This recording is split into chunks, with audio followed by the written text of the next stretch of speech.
女仔啦，女仔多數都即係好少見係搭棚啦，咁都想了解下你點解會上，即係會入咗呢行。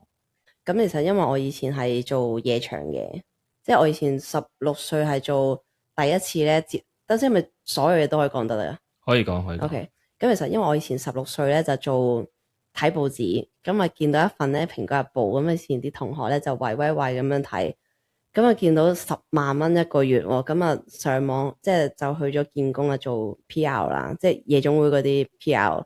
咁我翻咗一日咧就唔係好對路，咁之後就冇再翻。之後再大啲咧，就可能18歲之後再翻繼續做 PR 啦。咁啊都有翻正職嗰啲嘅，咁啊 part time 去做。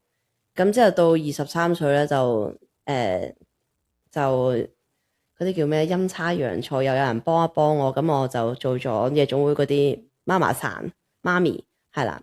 咁因為嗰段時間咧，咁我揾得到下錢嘅，咁同埋嗰陣時有個男朋友咧，佢就精神虐待我，咁我就係嗰段期間係好唔開心啊，同埋有吸毒問題啦，即係我嗰陣時都食得幾勁下嘅。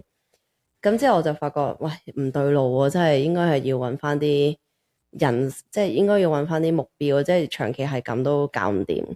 咁我就諗啊，究竟做啲咩好咧？即係又中意又揾到錢，因為嗰時都有爭朋友錢啊嘛。咁我就即係都要還錢啦。咁我要揾到一份工啊，可以啊，即係準時出到糧啊，自己又有興趣。